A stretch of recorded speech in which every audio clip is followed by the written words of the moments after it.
中醫講百病生於鬱，萬災起於心。晚年所有嘅病痛、頹廢、鬱滯，90%以上都係情緒積壓出來嘅禍根。負面情緒就好似身體入面嘅邪氣雜殺，日積月累，層層堆疊，唔發作就悄悄耗損元氣，一旦爆發就心神崩潰，寢食難安。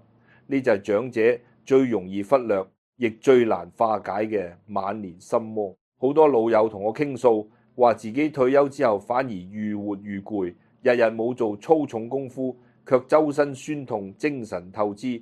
明明冇人得罪自己，卻成日覺得委屈孤獨，無人理解。小事放大，往事重提，未來亂憂，執念愈積愈深，心結愈纏愈緊。其實晚年嘅焦慮同抑鬱，從來都唔係玻璃心，唔係小題大做，而係人生走到下半場，壓力、牽掛、遺憾、孤獨長期累積，心神長期處於緊張空虛嘅狀態，久而久之，氣機鬱滯，五臟失調，先至衍生出種種身心問題。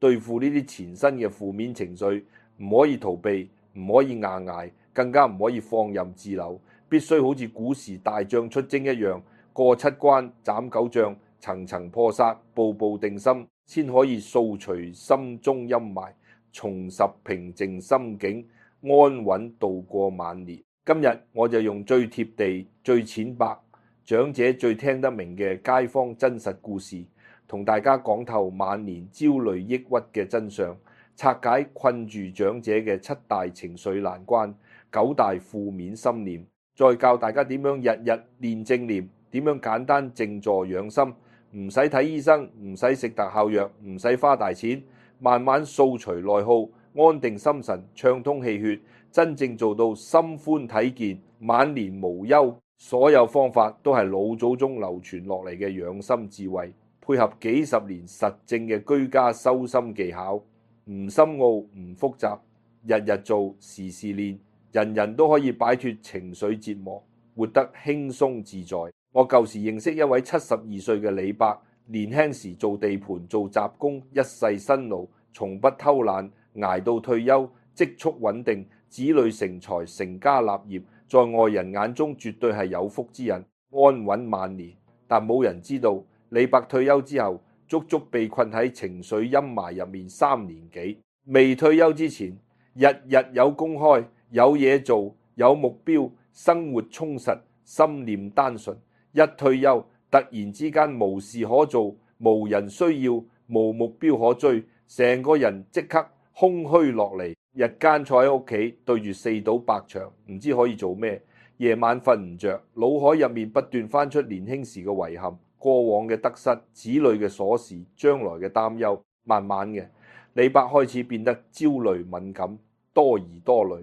子女遲少少覆電話，就以為唔關心自己，嫌自己老，嫌自己累贅。街坊閒聊，講幾句閒話就自動對號入座。覺得人哋講緊自己，睇小自己，舊日嘅少少遺憾，幾十年前嘅小事，日日反覆回味，耿耿於懷。久而久之，佢胃口變差，食之無味，夜間失眠多夢，時常心慌胸悶，成日覺得周身酸痛。但去醫院做盡檢查，所有指標都基本正常，醫生只係話老年輕度焦慮，神經衰弱，開啲安神藥調理。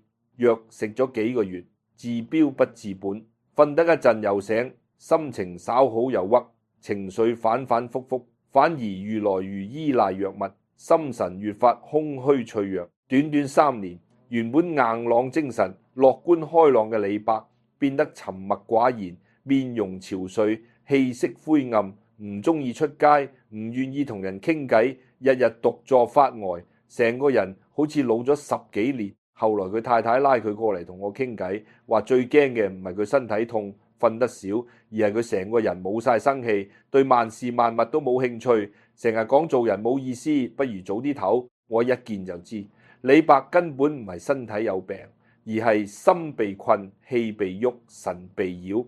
晚年最常見、最隱蔽嘅輕度抑鬱焦慮，已經悄悄困住咗佢。其實好多長者都同李伯一樣，誤以為情緒唔舒服，心入面鬱結只係一時情緒，捱下就過，忍下就冇。殊不知晚年嘅情緒內耗係一層一層累積，一日一日加深，好似烏雲遮日。初時只係少少陰暗，放任不理就會密不透風，遮蓋所有陽光。我常講，對付負面情緒必須過7關斬9將。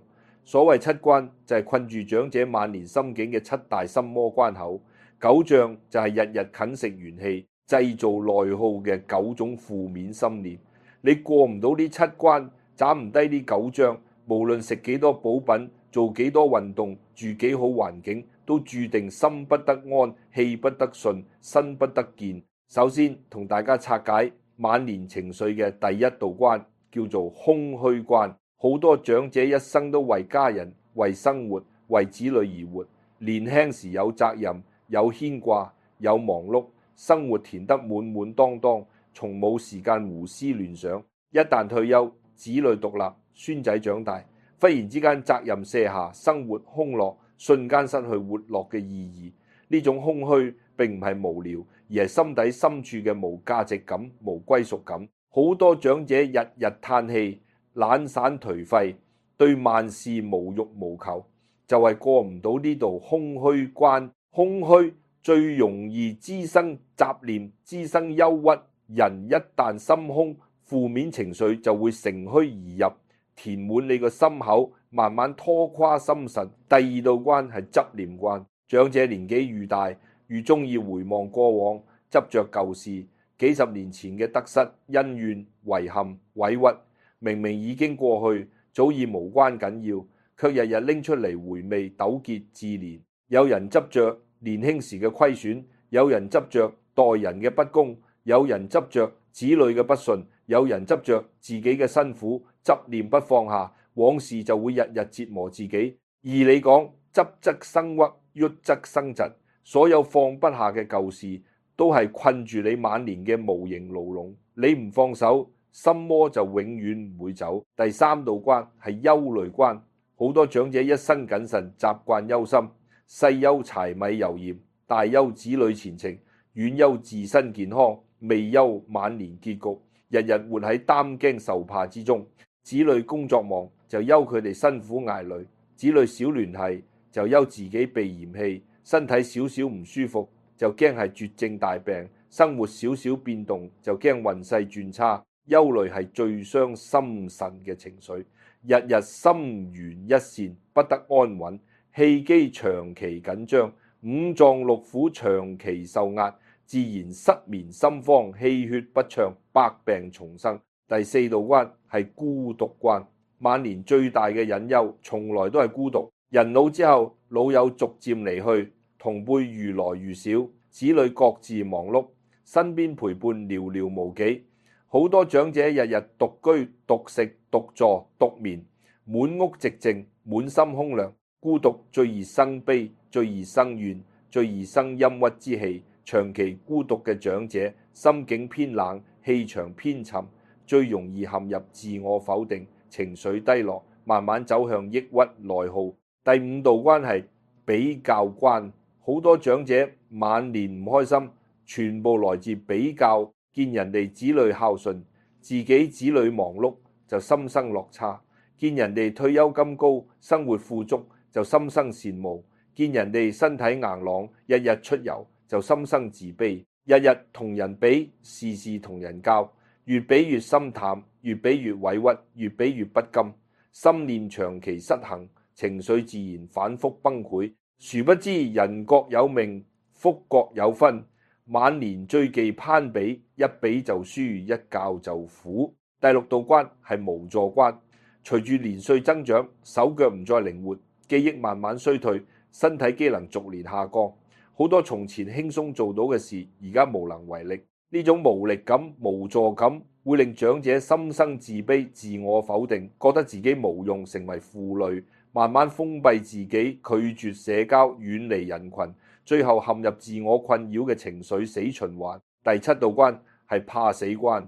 好多長者表面淡然，心底最深處都係驚病、驚痛、驚老、驚死，驚驚晚年無人照顧，驚臨終孤獨無依，驚病痛纏身不得善終。呢種隱藏嘅恐懼，日日潛藏心底，看似無事，實則時時擾神，令心神長期處於緊張防禦狀態，無法真正放鬆，無法真正安穩。呢就係晚年焦慮嘅最深根源。呢七道情緒關口，層層相扣，環環相連。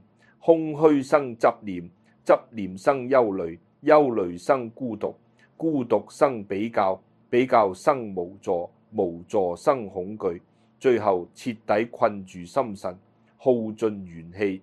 而配合呢七道關口，日日啃蝕長者福氣嘅就係九大負面心念，亦就係我所講嘅九章，分別係胡思、多想、執舊、憂媚、攀比、自憐、抱怨、恐懼、懶怠。呢九種心念就好似九元殺將，日日盤踞心底，擾亂心神，破壞氣場。你一日唔斬除，一日就不得安寧，不得自在。好多長者話：我都知唔好胡思亂想，唔好執着舊事，但係我控制唔到自己個心，越想放下越放不下，越想開心越難開心。其實對付呢七關九章，唔係靠硬忍，唔係靠強迫自己，而係靠修身。最穩妥、最簡單、最適合長者嘅兩個方法，就係培養正念，堅持靜坐。好多老友覺得正念靜坐係高深修行，係年輕人嘅心靈課，長者唔適合，其實完全搞錯。真正嘅正念唔係參禪悟道，唔係玄學高深，只係活在當下，心念歸一，不追過往，不憂未來。真正嘅長者靜坐唔係打坐練功，唔係閉關修行，只係安神定氣，收攝心神，掃除雜念，平復情緒。日日幾分鐘就可以慢慢破煞過關，斬除心魔。我再講一個街坊真實案例，住在屋苑嘅63歲黃太，前幾年因為丈夫離世，孫仔返內地讀書，一下子屋企變得空蕩冷清，從此陷入嚴重嘅情緒內耗。黃太一生為家庭付出，從冇為自己活過。一旦身邊牽掛離開，即刻空虛抑鬱，日日坐喺窗口發呆，默默流淚，夜晚通宵失眠，日間精神恍惚，成日心慌氣短，呼吸不暢。佢去過身心科，食過安神藥，試過各種滋補湯水，都只能短暫舒緩。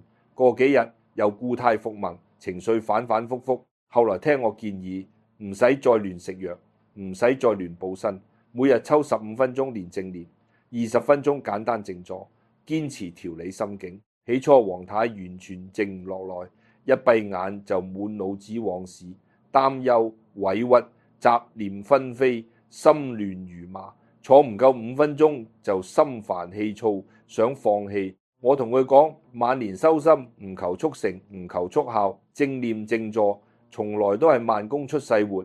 你唔需要一下子清空所有雜念，只需要慢慢學識唔跟念走，唔被情牽。心念飄去往事，就輕輕拉返當下；心念憂慮未來，就輕輕落返眼前。情緒湧起悲傷，就靜靜觀察，唔抵抗，唔放大。呢就係最樸實、最實用嘅長者正念。黃太聽從勸告，日日堅持，從不間斷。由最初5分鐘都難靜，慢慢練到可以安心靜坐20分鐘、半個鐘，短短2個月，成個人徹底變化，通宵失眠嘅毛病徹底好轉，夜晚可以安然入睡，一夜到天光，心慌胸悶、呼吸不暢嘅問題完全消失，不再執着舊事，不再暗自流淚，不再胡思亂想。佢自己同我講，最神奇嘅唔係身體舒服咗，而係個心終於鬆咗、定咗、安咗，不再日日被悲傷恐懼包圍，重新感受到生活嘅平靜與溫暖。好多長者唔明白點解靜坐正念可以醫治焦慮、抑鬱、化解情緒頑疾。其實從國學氣理嚟講，人嘅情緒病痛根源就係神散、氣亂、心浮。年輕人陽氣充足，心神強健，雜念散亂，都可以快速自我調節。但長者元氣偏弱，心神易散，一旦雜念過多，情緒積壓，心神就會長期浮動，無法歸位，氣機就會長期紊亂，無法順暢，最後導致五臟失調、寢食難安、百病叢生。正念嘅作用就係收攝心神，歸亂為靜，止念定心。靜坐嘅功效就係疏通鬱氣、平復浮心、修補元氣、穩定氣場。兩者相輔相成，就好似為渾濁嘅心湖過濾雜質，為動盪嘅心神錨定根基，慢慢掃除七關陰煞，斬除九章雜念。今日我就教各位長者一套靈門檻，最適合晚年練習嘅居家正念心法。唔使背口訣，唔使記繁複步驟，唔使分時間場合，日日生活時時刻刻都可以練。所謂長者正念，核心就係四句真言：不追過往，不憂未來，不執得失，不亂心念。行街就專心行街，感受腳步踏地嘅踏實；食飯就專心食飯，感受食物溫暖滋潤；睇電視就專心睇戲，放鬆心神；休息就專心休息，放下所有牽掛。無論做咩小事，都將心念擺喺當下，唔好讓腦海飄去幾十年前嘅舊事，唔好讓思緒飛去未來未知嘅擔憂。當負面情緒湧起，心鬱心焦、委屈難忍嘅時候，千祈唔好壓抑，唔好逃避，唔好放大，只需要靜靜坐低，深呼吸3下，感受氣息入鼻，氣息出口，體會心口嘅鬱結、腦海嘅雜念，唔好同佢對抗，唔好被佢牽走，靜靜觀察佢，慢慢放下佢。你會發現所有嘅焦慮、悲傷、恐懼都只係一時心念，唔係真實命運。你唔跟住雜念走，雜念自然會慢慢消散；你唔執住情緒不放，情緒自然會慢慢平復。日日堅持呢種正念思維，慢慢就可以突破空虛關、執念關、憂慮關，斬除胡思多想、自憐呢幾元殺障。再教大家一套長者專用嘅簡易靜坐方法，安全溫和，唔耗氣力，唔講姿勢，任何體質、任何年紀都可以練。每日晨起或者晚飯後半個鐘，一張舒適嘅椅坐低，腰背自然挺直，雙手平放膝頭，雙眼輕輕閉合，唔需要盤腿，唔需要勉強身體，唔需要刻意清空思緒，全身徹底放鬆，由頭到腳慢慢放軟，隨住呼吸慢慢沉落心神，每一次吸氣都吸入平和清氣，每一次呼氣都吐出心中鬱氣、濁氣、殺氣。練習過程中，無論出現幾多雜念、幾多回憶、幾多擔憂，都唔使慌、唔使煩、唔使強迫自己停止。雜念來咗就任由佢來，雜念走咗就任由佢走，保持一顆平靜旁觀之心，唔執不亂不追不懼。每日堅持15至20分鐘，堅持1個月，你就會明顯感受到變化。夜晚瞓得沉，日間精神足，心態變平和，遇事唔急躁，往事唔再糾結，未來唔再惶恐。靜坐嘅本質就係幫長者收攝失散嘅心神，修補虧損嘅元氣，疏通積壓嘅鬱氣，心神一定，萬事皆順，心氣一暢，百病皆消。好多長者會問：我日日練正念靜坐，點先可以徹底過7關斬9障？其實修心從來唔係一日之功，而係日日累積，時時磨練。過空虛關就要為自己計生活寄託，種花養寵、煮茶散步結識老友，讓生活有生機有樂趣，心有寄託就唔會空虛。過執念關就要學識放下，往事已成定局，無法改變，執住只會折磨自己。放下先係善待晚年嘅自己。過憂慮關就要明白世事自有安排，子女各有福命，憂心無益，徒增煩惱，順其自然先係最好嘅養生。過孤獨關就要主動打開心扉，走出家門，結識同頻老友，培養興趣，熱鬧不在人多，在心有歸處。過比較關就要認清自身福分，人人各有長短，家家各有得失。知足先能常樂，心足先能心安。過無助關就要接納年歲，善待身體，老來體衰係自然規律，坦然接受就唔會自卑內耗。過怕死關就要活好當下，日日開心，事事盡心，活一日樂一日安一日，自然無所畏懼。當你一一突破7道心魔關口，慢慢斬除9大負面心念，你就會發現晚年嘅痛苦、焦慮、抑鬱、內耗，全部都會慢慢消散。身體嘅失眠、心慌、胸悶氣滯、周身不適會不藥而癒。心態嘅悲觀消極、敏感多疑、糾結內耗會徹底扭轉。運勢嘅沉滯平淡、是非煩憂、諸事不順會慢慢好轉，因為人心先係萬事萬物嘅根本。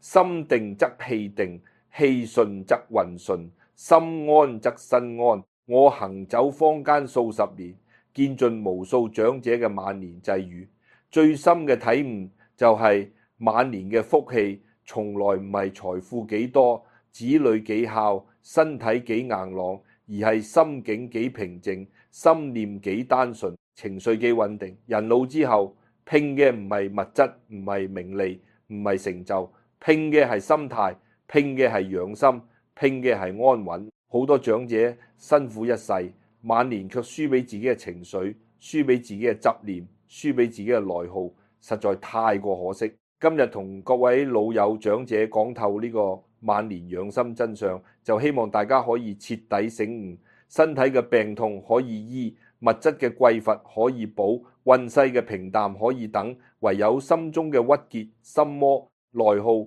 必須自己救自己，自己度自己。從今日開始，勇敢面對自己嘅負面情緒，唔好逃避孤獨，唔好執着往事，唔好胡思亂想，唔好自我否定，日日練正念，活在當下，知足感恩，日日簡單靜坐，安神定氣，修心養元，一步一步過7關，一念一念斬9將，慢慢掃除心中陰霾，重拾平和喜樂。晚年最珍貴嘅，從來唔係長命百歲，而係無憂無慮，心安體健，日日舒心。願各位長者都可以參透養生先養心嘅道理，放下執念，遠離內耗，平定情緒，守住心神，過一個心寬體健、福厚安穩嘅快樂晚年，無病無憂，無憂無焦，福壽綿長。